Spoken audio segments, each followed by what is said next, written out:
Many times, some questions may arise in our mind that why fruits and vegetables like apple, pear or brinjal etc. turns brown after cutting, or why most of the food items like dosa, roti, sugar syrup, cake crust turns brown when subjected to high temperature.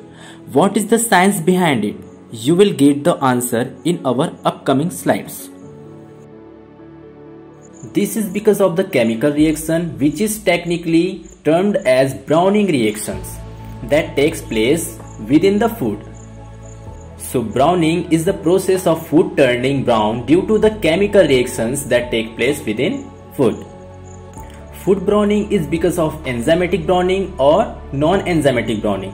Enzymatic browning you can observe in the sliced fruits, okay? And non-enzymatic browning further classified into Maillard reaction and caramelization.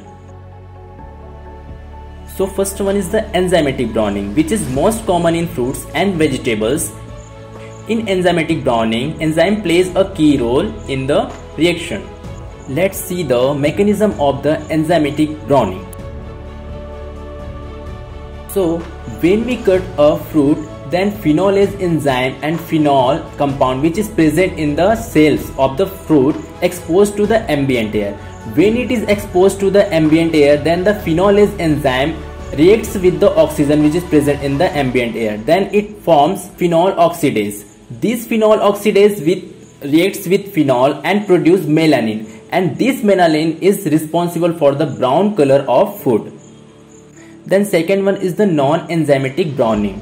As I have discussed earlier, non-enzymatic browning is categorized in two categories. First one is Maillard reaction.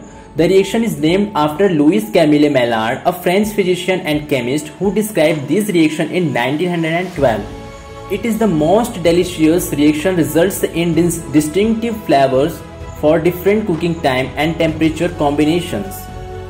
A refreshing cup of coffee that you take in the morning, the popcorn that you eat during nail-biting movies, and everyone's favorite cookies are some examples of great flavor produced by Maillard reaction. Let's see the process of Maillard reaction. So when the food is heated at a certain temperature, then amino acid which is present in the food material will react with the reducing sugar, which is a part of carbohydrate, which results in browning of food and produce delicious flavor in the food. Then second one is the caramelization. Caramelization is a process involving the pyrolysis of sugar. And what is pyrolysis? Pyrolysis means thermal decomposition of the sugar. In this process, polysaccharides are reduced to monosaccharides at high temperature. Polysaccharide means sucrose, lactose. When we provide heat, then it reduces to glucose, fructose, which is a monosaccharide. It is used extensively in cooking for the desired nutty flavor and brown color. As the process occurs, volatile chemicals are released, producing the characteristic caramel flavor.